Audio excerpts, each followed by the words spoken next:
क्या SC and ST communities के लोगों के साथ गाली गलौज करना scheduled caste and the scheduled tribes prevention of atrocities act 1989 के तहत अपराध है? 12 जनवरी 2026 को पटना हाईकोर्ट के आदेश को रद्द करते हुए सुप्रीम कोर्ट ने कहा कि एससी एंड एसटी कम्युनिटीज़ के लोगों के साथ गाली गलौज करना एससी एंड एसटी एक्ट के तहत अपराध तब तक नहीं है जब तक कि उसका इस्तेमाल किसी व्यक्ति को उसके जाति के आधार पर अपमानित करने के इरादे से न किया गया हो। पूरा मामला बिहार के भागलपुर डिस्ट्रिक्ट से है। शिकायतकर्ता जो एसी समुदाय से बिलोंग करते हैं, उनका आरोप था कि वो अपने दोस्त के साथ संथाली टोला में स्थित आंगनबाड़ी केंद्र में बैठे हुए थे। उसी समय आरोपी व्यक्ति अन्य लोगों के साथ वहां आए और शिकायतकर्ता को गाली देना शुरू कर दिए।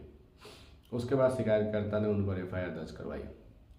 अपीलकर्ता और अन्य सह आरोपियों के खिलाफ आईपीसी के सेक्शन 341, 323, 379, 504 और 34, साथ में एससी एसटी एक्ट के सेक्शन 31R और 31S के तहत केस फाइल हुआ।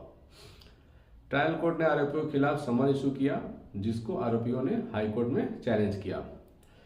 बाद में हाईकोर्ट ने उस चैलेंज को रिजेक्ट कर दिया, उनके अपील को रिजेक्ट कर दिया, जिसके बाद आरोपियों ने सुप्रीम कोर्ट में अपील फाइल की।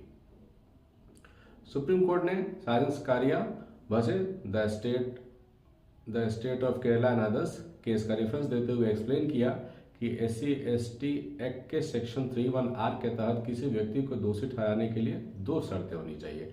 पहला शर्त यह होनी चाहिए कि शिकायतकर्ता एससी या एसटी कम्युनिटी से हो, और दूसरा शिकायतकर्ता को एससी या एसटी होने के कारण अपमान या हुआ हो या धमकी दिया गया हो।